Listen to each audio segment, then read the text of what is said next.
En un mundo donde las voces se cruzan y las culturas se entrelazan, nace un espacio para compartir, reflexionar y construir en colectivo.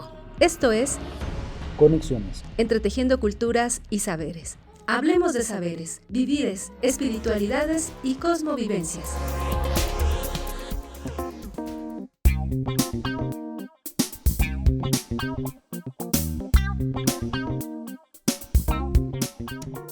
Hola, ¿qué tal? Bienvenidos y bienvenidas a este programa Conexiones Entretejiendo Culturas y Saberes. Me da mucho gusto acompañarles. Yo soy Verónica Trujillo y me acompaña Edwin Morón. Tonalti, Nochi, Masewalmej, Tlazocamati, Pampati, Kaki, Nican, Tlachtoli, Conexiones. Nos da mucho gusto encontrarnos en esta emisión y el día de hoy estaremos platicando sobre un tema muy interesante, la cosmogonía prohibida. Para esto tendremos como invitado al doctor Gabriel Alejandro López Camacho, médico general, investigador y también médico tradicional Yoreme Mayo, quien nos estará platicando de su más reciente publicación titulada Cosmogonía Prohibida, resguardo de la cosmovisión Yoreme. Así que quédense en Conexiones porque ya comenzamos.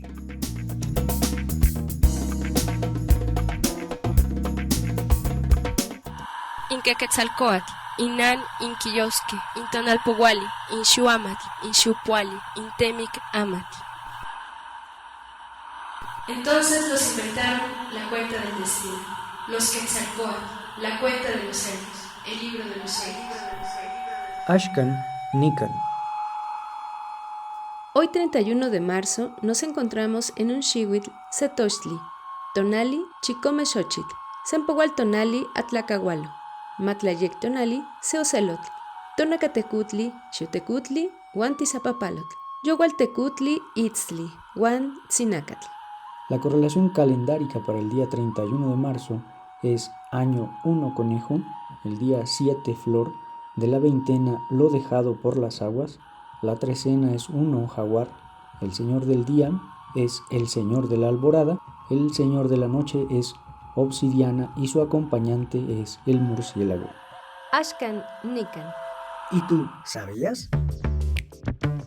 El pueblo Yoreme, asentado en el noroeste de México, principalmente entre el norte de Sinaloa y sur de Sonora, se reconoce como una comunidad ancestral y vinculada a tradiciones caictas, es decir, de pueblos indígenas que habitaron entre los ríos Mocorito y Yaqui, en el sur de tales estados, y a una organización territorial, así como espiritual, denominada Yoremia. Sus antecedentes histórico-culturales incluyen procesos de transmisión oral milenaria, resistencia frente a la colonización y persecución de sus prácticas, así como despojos territoriales y configuraciones comunitarias durante los siglos XIX y XX. Su cosmogonía se estructura como un sistema complejo de universos interrelacionados. Destaca la centralidad de nuestro Padre como principio creador, la existencia de múltiples planos espirituales y el papel mediador de entidades como el sapo, Borooki, asociado al equilibrio cósmico y la sanación.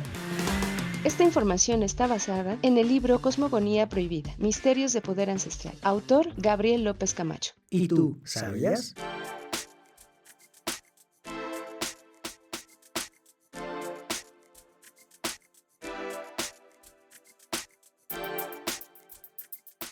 Muchas gracias, doctor Gabriel, por haber aceptado esta entrevista en Conexiones. Nos da mucho gusto platicar con usted y bienvenido a este programa. Gracias, Verónica. Quiero agradecerte profundamente este espacio y a quienes nos escuchan por abrir el corazón a estos temas. Que el diálogo continúe más allá de este programa entonces y que sigamos aprendiendo unos de otros y fortaleciendo nuestros puentes interculturales. Platíquenos, doctor. ¿Cuáles son las principales motivaciones, es decir, los propósitos tal vez personales, comunitarios y culturales que alientan para trabajar en este libro titulado Cosmogonía Prohibida, resguardo de la cosmovisión Yoreme? Itomachayola, nuestro padre el más viejo, el creador. Itomachayola, Sime, Tatebay Sahue, que nuestro padre creador nos bendiga a todos. Creo profundamente que todo sucede porque nuestro Creador universal así lo quiere. En mí podría creer que las principales motivaciones para escribir Cosmogonía Prohibida, Misterios de Poder Ancestral, nacen antes que nada de una responsabilidad familiar y comunitaria.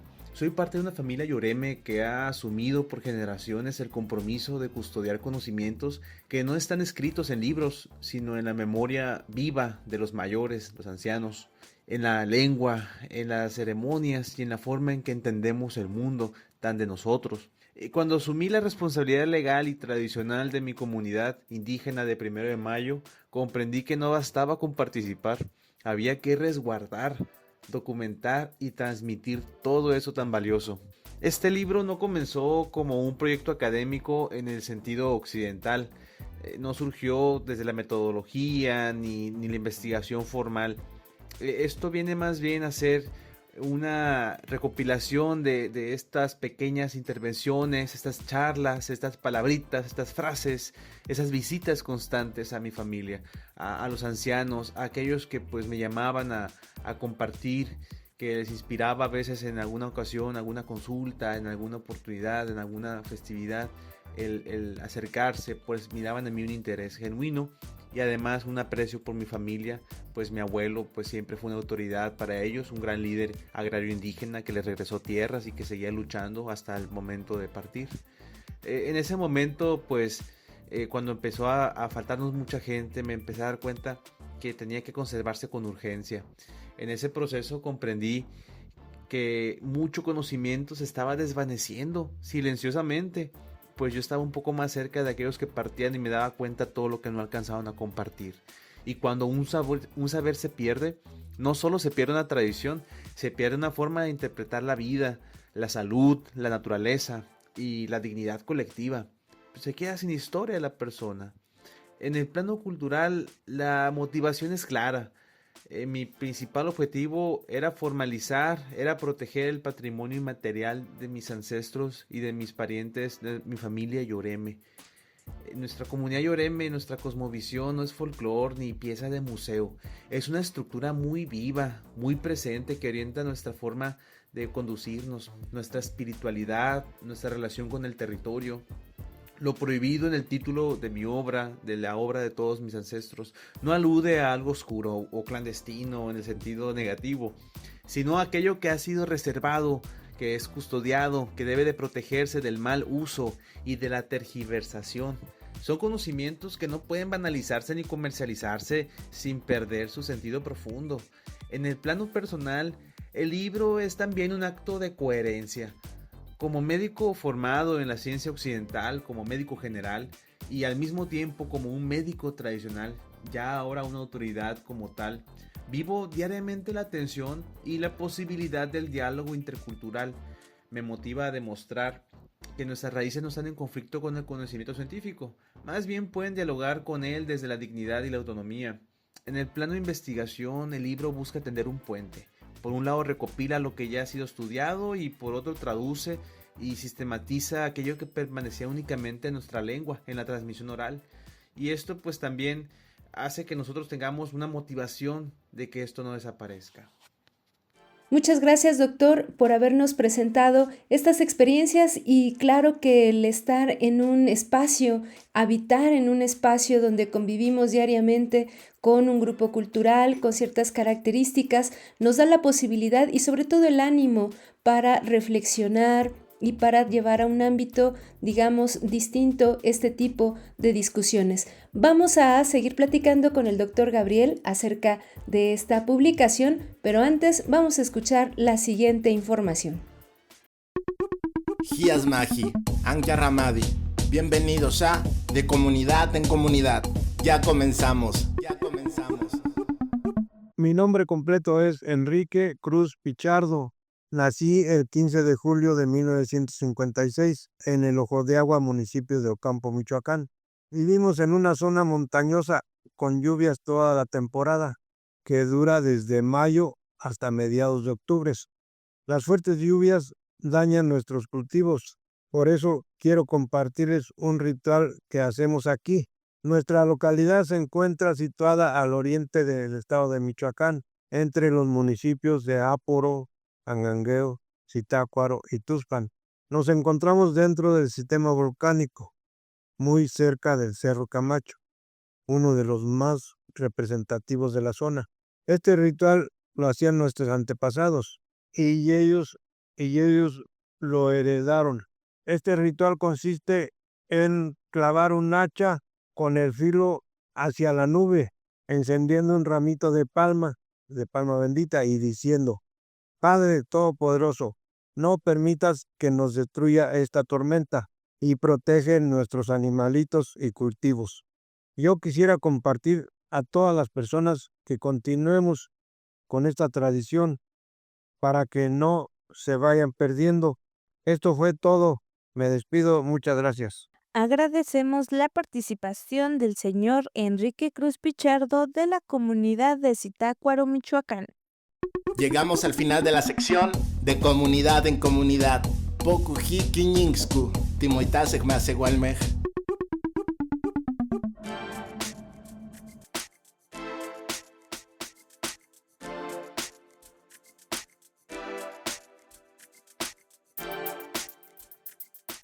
Muchas gracias por seguir en Conexiones. Seguimos platicando sobre la cosmogonía prohibida, resguardo de la cosmovisión Yoreme, un libro publicado por el doctor Gabriel Alejandro López Camacho. Y como toda cosmogonía de los pueblos originarios, tiene precisamente este encanto, esta condición de lo divino y cómo ello permite dialogar con los seres humanos. Platíquenos en dónde se sitúan los testimonios e investigación de este texto acerca de la comunidad, los habitantes y algunos elementos culturales que en el libro quedan documentados. ¿Por qué es importante recuperar tales testimonios? Los testimonios y la investigación del libro se sitúan en el territorio del pueblo Yoreme, que no es un punto en el mapa, sino una red extensa de familias, comunidades, pueblos y memorias que atraviesan el norte de Sinaloa y el sur de Sonora. En mi caso, el eje parte de la comunidad indígena de 1 de Mayo, donde llega la lucha de mis abuelos y de mis ancestros que partían de Mochicahui. Y estos a su vez se expanden hacia los Mochis en la época más reciente. Los Mochis, un pueblo que ya es ciudad y que tiene un poco más de 100 años, hacia diversas comunidades donde pues todavía a los alrededores persiste la lengua, las ceremonias y la memoria familiar dentro del mismo municipio. Al volver a recorrer esos espacios, me reencontré con parientes que recordaban a mi abuelo, a mis tíos, que habían sido gente pues muy figurativa, a autoridades rurales y gente de la penitenciaría, y antes de ellos pues en la Gran Guerra. La gente de mi familia sirvió como dentro de la coordinación de Felipe Bachomo, que también era pariente, y esta hermandad es algo que trasciende muchas veces las fronteras de la sangre inmediata o de las comunidades. Es una gran hermandad que se apoyó en tiempos muy difíciles, y esto pues ahí a los guardianes de estas lecturas, de estas memorias, los fui entrevistando gracias a ese apoyo de mi familia. Nuestras comunidades comparten una memoria sobre el despojo, sobre el sobrevivir al desplazamiento y al genocidio. Y eso pues se habla mucho de una comunidad muy resistente, pero con una herida social histórica, que se nos ha ido quitando el territorio. Ha habido castellanización forzada desde mis abuelos, intentos de invisibilización cultural, como que no tuviéramos un registro que apenas el año pasado a mí y a mi comunidad nos pudieron permitir. Pero también existe una fuerza espiritual que ha permitido que la lengua, la danza, la música y las ceremonias sigan vivas. El libro documenta esa dualidad, la herida y la dignidad. Los elementos culturales que se abordan no son piezas así como para llevarlas a entretener. Se habla desde la cosmovisión, se habla desde la organización comunitaria, del equilibrio de lo colectivo y lo personal. Y es una relación también práctica con la naturaleza, con las prácticas ceremoniales ancestrales y la medicina que pues aquí está presente. Estos conocimientos no pueden reducirse nomás a folclore, son estructuras éticas que orientan cómo vivir en comunidad y cómo nos relacionamos con nuestra madre tierra. Recuperar estos testimonios es fundamental por muchas razones. Primero, porque muchos de nuestros mayores están partiendo y con ellos se puede ir una biblioteca entera de conocimiento oral. Segundo, porque cuando un pueblo pierde su narrativa propia, otros la escriben desde afuera, muchas veces simplificando o distorsionando. Y por otra parte, en tercer lugar, porque estos relatos fortalecen la identidad de las nuevas generaciones que necesitan raíces firmes para caminar en un mundo cada vez más acelerado y con más conflictos, con más retos. Y platíquenos cuáles son los principales senderos que el libro propone ante la educación institucionalizada y qué retos son los más apremiantes que se derivan en ello. Los principales senderos que propone el libro frente a la educación tienen que ver con la interculturalidad real, no solo algo discursivo. Cosmogonía Prohibida, el libro, en esencia, es una invitación a repensar cómo circula el conocimiento. Plantea que el saber ancestral puede dialogar con la academia y con las instituciones, pero desde la bioética, desde el respeto y la reciprocidad. No se trata de integrar lo indígena como un complemento folclórico o de etiqueta, sino de reconocerlo, que sea una figura par, horizontal, como un sistema de pensamiento completo, y que esto pues representa una coherencia filosófica, etimológica y en la epistemología, tanto espiritual como racional, y esto se ve manifestado en lo comunitario, lo que es sumamente complejo, pero es. El libro propone que el conocimiento, sea científico o tradicional, debe compartirse de forma responsable y accesible, evitando conflictos innecesarios o apropiaciones indebidas o descontextualizaciones que nos pongan temas de riesgo incluso penal. Si logramos establecer puentes éticos, muchas de nuestras estrategias comunitarias, incluyendo las medicinas tradicionales, podrían contribuir significativamente a mejorar muchos indicadores de salud mental, de cohesión social y sentido de pertenencia, especialmente en poblaciones vulnerables. Uno de los retos más apremiantes, creo, es precisamente acercar estas herramientas a quienes más las necesitan, sin que pierda su profundidad cultural. No basta con institucionalizar prácticas o penalizarlas si de un plano profundo no vamos a comprender su raíz espiritual y no la vamos a conservar o apoyar. Uno de los retos pues, más apremiantes de la educación entonces es mantener esa perspectiva tradicional sin limitarse al aula, integrando muchos aspectos, no solamente la forma de hablar y de escuchar, la forma en que nos corregimos o nos acompañamos. En nuestras comunidades sabemos que la formación es central, como nuestros modales, nuestra forma de estar educados como personas, y ser buenos alumnos también implica humildad, saber escuchar, saber dejarse apoyarse, dejarse orientar, y ser buen maestro implica también hacerlo con paciencia y con amor. Esa pedagogía comunitaria podría enriquecer profundamente todos los modelos educativos. Generalmente somos absorbidos por burocracia y por aspectos que no permiten que a lo humano y a lo más espiritual le den un lugar. Y eso es una tragedia. Si se aplicara una lógica más cercana a una armonía comunitaria, más escucha, más paciencia, más respeto, los procesos serían pues sumamente sólidos y duraderos. Hay una pregunta que atraviesa todo el libro y quisiera externarla. ¿Puede una cosmovisión sobrevivir si no controla la narrativa sobre sí misma? Cuando otros interpretan nuestra historia, si nuestra voz se corre riesgo de distorsión. Por eso, uno de los senderos fundamentales es fortalecer la capacidad de nuestras comunidades para narrarse, documentarse y enseñarse a sí mismas. El libro propone algo bien sencillo: reconocernos como parte de una gran familia. Si cada persona cuida sus raíces y al mismo tiempo aprende a ver al otro como hermano, podremos organizarnos con mayor conciencia colectiva. Parte fundamental de la formación y de la recuperación de las cosmovisiones, de las cosmovivencias de los pueblos originarios pasa también, como hemos dicho y como hemos dialogado en otros programas, por el horizonte formativo, es decir, qué tipo de seres humanos se vislumbran precisamente en el porvenir a partir de la condición cultural desde la cual emerge nuestra forma de ser, de habitar, de pensar, de sentir el mundo, y en la que pensamos que es apropiado educar a los pequeños, formar los rostros y los corazones de los seres humanos. Pues quédense en Conexiones porque seguimos dialogando respecto de este tema. ¿Sabías que en la danza mexica no solo fortaleces tu cuerpo, sino también tu espíritu, tu identidad y tu vínculo con el territorio y la comunidad? En la danza mexica se busca cultivar 3 energías fundantes de la existencia. La primera es el tonali, es decir, la energía que emana de todo cuerpo vivo, nuestra luminosidad.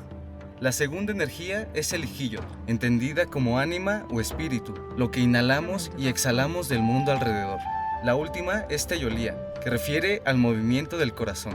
Con cada una de ellas, el ser humano busca su lugar en la creación a través del movimiento, la respiración, así como la intensidad emanada del ritmo armónico de la danza.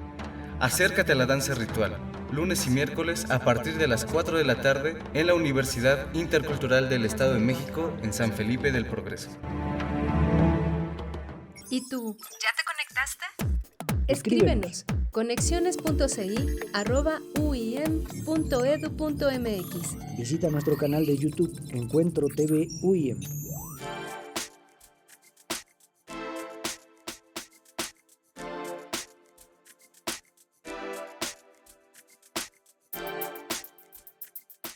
Ya estamos en la parte final de este programa Conexiones, en el que estamos platicando acerca del texto titulado Cosmogonía prohibida, resguardo de la cosmovisión Yoreme. Doctor Gabriel, platíquenos cómo podemos encontrar o cómo podemos adquirir este libro. Este libro es de acceso completamente público y gratuito. Desde el inicio, la intención fue que no existiera ninguna barrera económica para acercarse a este trabajo. Tuvimos la oportunidad de contar con el apoyo institucional del Instituto Nacional de los Pueblos Indígenas, el INPI, lo que permitió su edición y publicación formal. Gracias a ello, puede encontrarse disponible en el portal oficial del gobierno federal dentro del sitio gov.mx. Basta con escribir en el buscador Cosmogonía prohibida, misterios de poder ancestral para acceder a la versión digital en PDF. También estaremos compartiendo la liga directa en la descripción del programa para facilitar el acceso. La decisión de hacerlo gratuito responde a una convicción profunda. El conocimiento que nace de la memoria colectiva no se debe de restringir, debe de circular con responsabilidad. Más allá de adquirir el libro, la invitación es involucrarse. Este texto no es un punto final, sino una puerta de entrada. Quienes estén interesados pueden también acercarse a las iniciativas del colectivo Enteogenia, donde promovemos el estudio libre, crítico y ético de las medicinas tradicionales enteógenas y psicodélicas en México. Nuestro enfoque da especial atención a los médicos tradicionales que han resguardado estas prácticas en sus comunidades, buscando fortalecerlas desde el respeto, la bioética y la interculturalidad. Pueden buscarme a través de mi correo público drlopezgabrielmx@gmail.com para orientarles personalmente. El libro y esos espacios de diálogo buscan tender puentes entre tradición y academia, entre las comunidades, entre las memorias y el futuro. Vivimos un momento histórico donde la salud mental, la cohesión social y el cuidado de nuestro entorno requieren nuevas o quizás muy antiguas formas de comprensión. Para mí es un honor poder compartir este trabajo en espacios como este programa. La difusión responsable es parte de la custodia del patrimonio inmaterial, y si algo quisiera que quede claro es que este libro no me pertenece a mí como individuo, pertenece a una historia colectiva que decidió abrirse para contribuir al bien común. Ojalá que quienes lo lean no solo encuentren información, sino también conciencia, y que este esfuerzo nos recuerde que cuidar nuestras raíces es también cuidar nuestro futuro, y que entre todos podemos seguir protegiendo la memoria, la dignidad y nuestra madre tierra que nos sostiene. Para ello, estoy próximo a dar avances en mi asociación civil para la conservación de anfibios, en especial del bufo alvarius, el sapo del desierto de Sonora, como la apertura de la donataria y licencias ambientales para dar esfuerzos contundentes en el rescate de nuestro medio ambiente. Para quienes gustan apoyar de una vez, pueden visitar mi GoFundMe. Con su apoyo podemos seguir sosteniendo gran parte de la lucha para que nuestras especies nativas sean tratadas con dignidad y su medicina pueda ser aprovechada bioéticamente. De corazón, pues estoy muy contento de poder compartir con ustedes. Apoyen y puedan ahí brindar un poco de regreso a las comunidades. Muchas gracias, doctor. Y bueno, evidentemente ha sido un reto muy importante pues poder concretar este texto. Diferentes aristas resguarda esta publicación, y por supuesto no se puede considerar que este libro es resultado propiamente solo de una persona o de un componente individual, sino más bien, como nos lo ha hecho ver, de una serie de estrategias colectivas, comunitarias, que no solo se preocupan por resguardar, sino también por difundir y ahora concretar en un documento de este tipo toda una cosmovisión, toda una cosmoconvivencia de un pueblo y de un territorio, por supuesto, de una serie de elementos rituales y medicinales que están al servicio de la comunidad, al servicio de la vida. Pues, doctor, le agradecemos mucho el tiempo dedicado a esta entrevista en Conexiones y nos dará mucho gusto platicar con usted en otra emisión. Gracias, Verónica. Quiero agradecerte profundamente este espacio y a quienes nos escuchan por abrir el corazón a estos temas.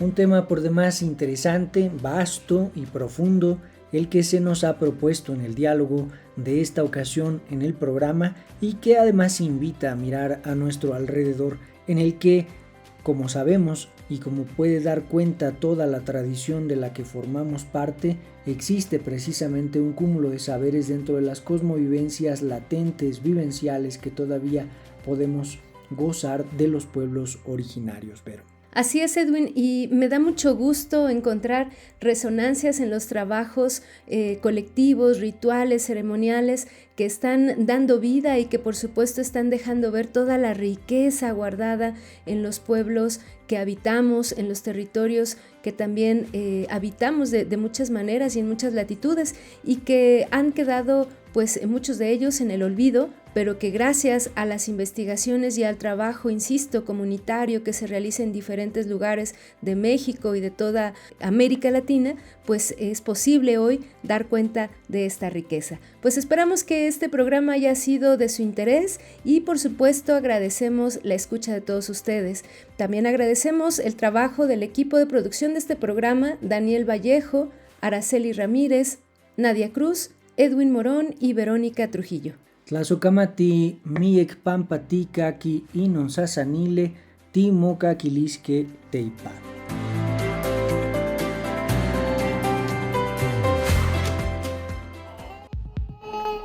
Las voces que hoy nos acompañaron siguen caminando en cada territorio, comunidad y espacio donde los saberes se comparten. Esto fue Conexiones, entretejiendo culturas y saberes. Gracias por escucharnos. Nos encontramos en la próxima emisión para seguir entretejiendo culturas y saberes.